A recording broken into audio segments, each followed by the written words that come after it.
Hey guys, welcome to another video. My name is Ian. This is the channel Ian the Reader. Thank you so much for stopping by. Today, I wanted to talk to you guys about 10 horror books that I recommend that are not by Stephen King. From September 1st to October 31st is the perfect time to read a spooky book. Now, I read horror all year round because I love it so dang much, but this is the perfect time for you to pick up a horror book. And as much as I love good old Stephen King, there are other amazing authors and amazing horror books out there that I want to recommend to you all. So today, I will be talking to you, like I said, about 10 amazing horror books that are not written by Stephen King. Now, I am not saying that these are the 10 best horror books not written by Stephen King. I'm not saying that there are not better ones or that the authors that I'm talking about don't have better books, but I'm just going to recommend 10 books that I think are awesome and are worth your time. If you have a great horror book recommendation, please leave it in the comments. Maybe I love it too and we can talk about it there, or maybe I haven't read it yet and I'm definitely looking for horror recommendations as well, so let me know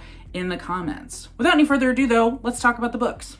First up, I wanted to talk to you guys about one of my favorite books from last year, and that is Nestlings by Nat Cassidy. This book is so good. I devoured it. Like, as soon as I started, I was immediately hooked by the prologue, and I could not stop thinking about this book until I was done with it, and I've still thought about it like all the dang time.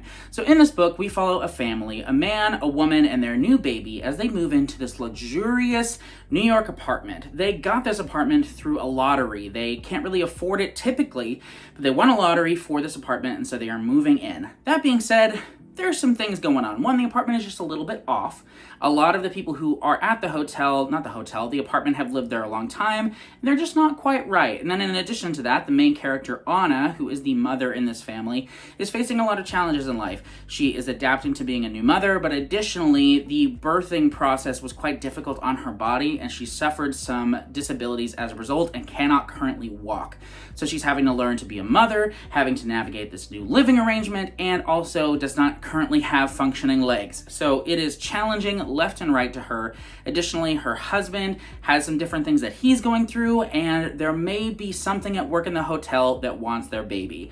This book was so dang good. Really creepy, incredibly atmospheric, and had me on the edge of my seat from page 1 to the very end. I love this book so much. Nat Cassidy is incredible. I will read anything he writes, and I highly recommend reading Nestlings. It's so dang good. Next up, let's talk about Boys in the Valley by Philip Fracassi. This is such a good book. So this is a possession story set in I think it's like a historical setting. I want to say it's like the early 1900s, and it's set at a boys' school, a Catholic boys' school, and there is a possession, evil spirit type situation going on at this school. It starts with one, but it's almost like a contagion where one boy will get possessed and it kind of moves around and goes from there. This book is insane. And what I love about it so much is the first half of the book is like building a lot of tension. There are some really creepy moments, a few freaky things happen, but the middle of the book to the end of the book is this gigantic climax. Like, my gosh, it was nonstop. The middle point to the end, I was on the absolute edge of my seat. It just kept happening. Things were happening. People were dying. Crazy stuff was happening. And I loved it so dang much. And it had an ending that I will never forget. I loved Boys in the Valley. I have yet to read another Philip Fracassi book, but I got to because it was so good. Highly recommend Boys in the Valley. Next, I want to talk about a book by an author who has been writing horror books since the 90s, and I didn't even hear about her until last year. The book I'm talking about is The Reformatory, and the author is Tanana Reeve-Dew. This book blew me away. Like I said, I had never heard of this author until last year when Aardvark Books had this book featured in their book box, and I decided to get it because I love me some horror, and this book was incredible. It's quite long, but it does not feel like it. This is another historical horror book, and this one we're set in, I want to say, the 1960s. Okay, no, it's set in 1950. And in this book, we have a young African-American boy who was sent to a reformatory for troubled children because he defended his sister, his older sister, from the advances of a white man. As a result of the things that happened then, he's sent to this reformatory, which is basically a prison camp. Like, it is awful. The children are abused. It is horrible there. And in addition to that, there are some supernatural things going on at this reformatory. You also have his sister, who throughout the story is attempting to free him from the reformatory by going to a lawyer, by trying to get backing for this unjust situation. And things go from there. This book is so good. Not only does it feel so real, as it's very steeped in American history, there are actual historical figures who make appearances in this book, but on top of that, oh my gosh, the stakes felt so high for this main character in this story. I was just floored by the things that happened in this book. It was horrifying. Some of the things that were horrifying in this book were horrifying because it's like the supernatural stuff. The other horrifying things were horrifying because I know things like this really happened. And it was heartbreaking. It was powerful. It was intense.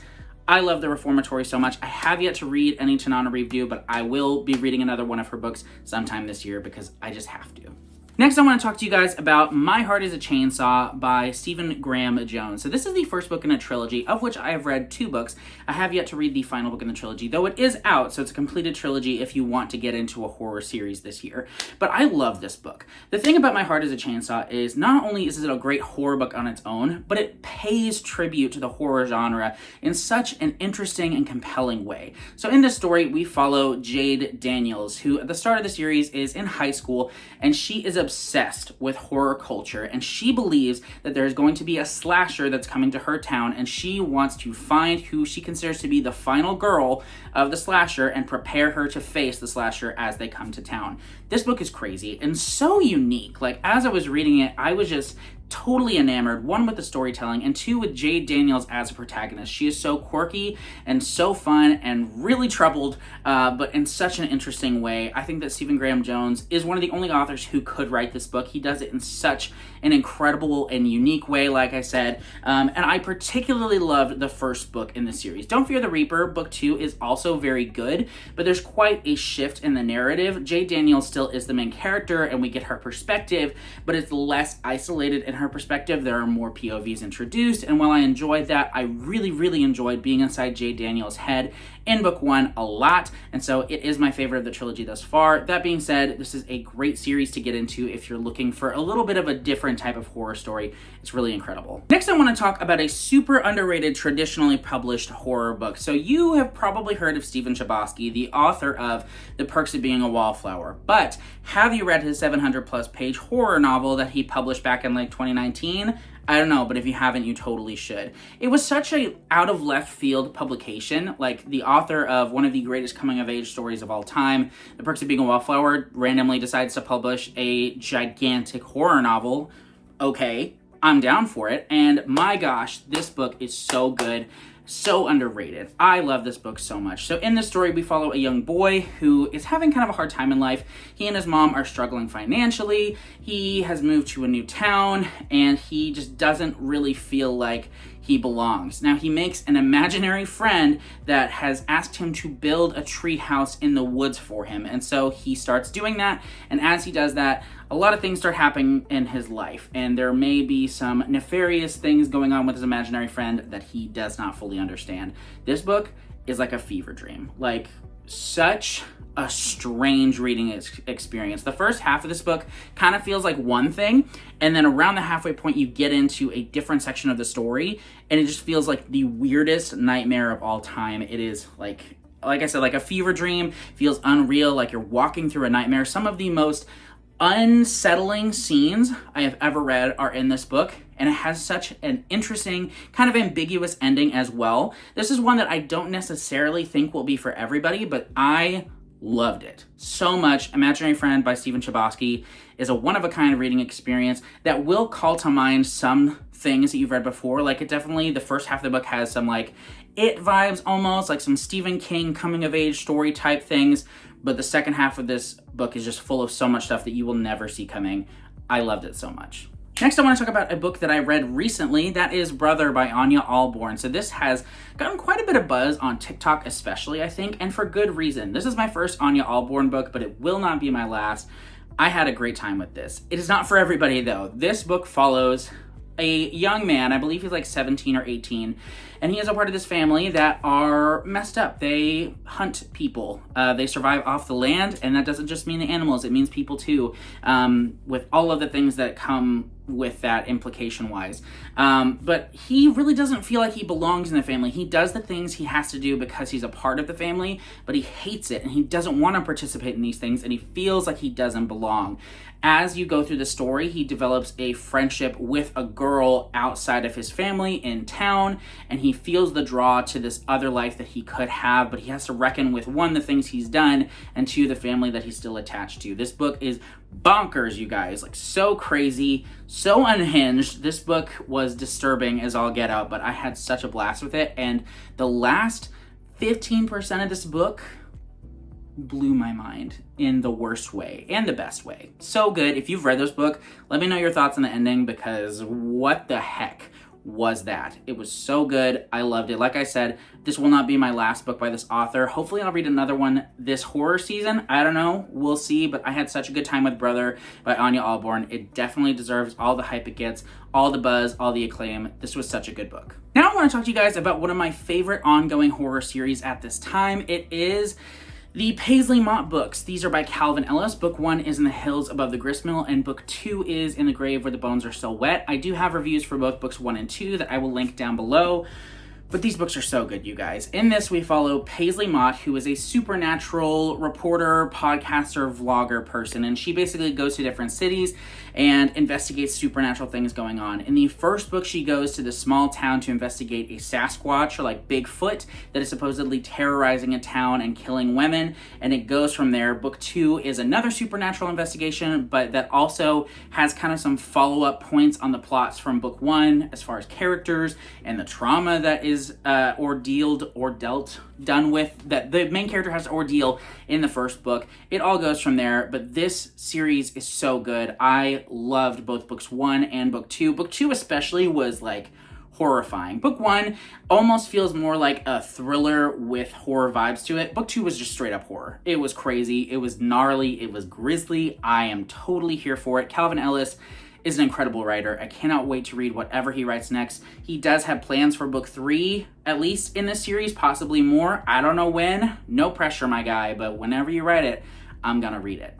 Another self-published series that I am loving right now is By the Light of Dead Stars. This is Book 1 in the series by Andrew Van Wey. I've only read Book 1, but Book 2, Tides of Darkness, did just come out this summer, and I am itching to read it. So in this, we follow two characters. One, we follow Zelda, who is a young teenager who at the very start of the story is in a car accident with her parents, and both of her parents tragically die. Then we also follow her uncle Mark, who she goes to live with after this accident, but he's seeing some supernatural visions, possibly, and he doesn't know what the heck is going on. Additionally, there is a cosmic horror entity that is trying to infiltrate their city, and there's some really nefarious things going on in their city as well. This book is crazy. I love cosmic horror. He's also written another book that I adore called Head Like a Hole. Crazy cover for that one as well, but it's exactly what it looks like. Like, if you are into these covers, you're gonna be into these books. I love Andrew Van Wey's writing. He has quite a few other books that I cannot wait to get to as well, but By the Light of Dead Stars is the perfect place to start with his books. And like I said, Book 2 just came out, Tides of Darkness, so go check those out. They're amazing. The audiobook for Book 1 is amazing as well, and the audiobook for Book 2 will be out sometime soon. It's in the editing process, so perfect time to get into this series. I highly recommend Andrew Van Wey. Next, I want to talk to you about a new release. That is Dearest by Jackie Walters. So I was lucky enough to get an audio arc of this book, and it just came out this week, so it's the perfect time to read it. This book was really, really good. So in this, we follow a young mother who is very, very new to mothering and parenting and life alone. So her husband is deployed in the military, so she now has this newborn baby that she is raising on her own. She's dealing with a lot of stuff from that, some postpartum depression, some troubles with nursing. A lot of stuff is just really challenging for her, and so she decides to reach out to her estranged mother that she has not spoken to in years, not since her wedding day. She reaches out via email, doesn't necessarily expect to hear anything back, but very soon after, her mother shows up on her front doorstep to help with the baby. But she might not be alone. There might be something dark that has come with her. I was so into this book. I audibly gasped at moments. I was blown away by some of the twists. This book was so much fun. I loved it. It is the perfect time to read it. Like I said, this is a new release. Jackie Walters is a debut author, and I cannot wait to see what she writes next.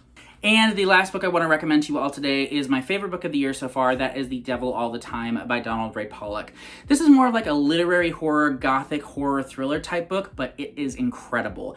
In this book, we follow a young character named Arvin, who at the start of the story, his mother has cancer, and his father goes on this religious, frantic tirade of sorts to try to convince God to heal her of this cancer, and things go from there. We follow Arvin then and later on in life when he's dealing with the trauma of his childhood. But additionally, we have some other characters like a couple that are traveling serial killers, a dirty cop as well, and a lot of other crazy characters. This is such an incredible book with some themes that are so well executed, characters that are unhinged, and writing that is miserable but powerful, and this book will just forever be with me. I think about it all the time. Donald Ray Pollock is such an incredible writer, and this is the perfect place to start with his books. But that's all that I have for you today, guys. Those are the 10 books that I recommend, 10 horror books not written by Stephen King that you should totally check out. Let me know in the comments if you're interested in reading any of these or if you've already read any of them. I would love to hear your thoughts on these guys. And yeah, happy horror reading, happy spooky season. Go read a good book. I'll see you in the next video. Bye.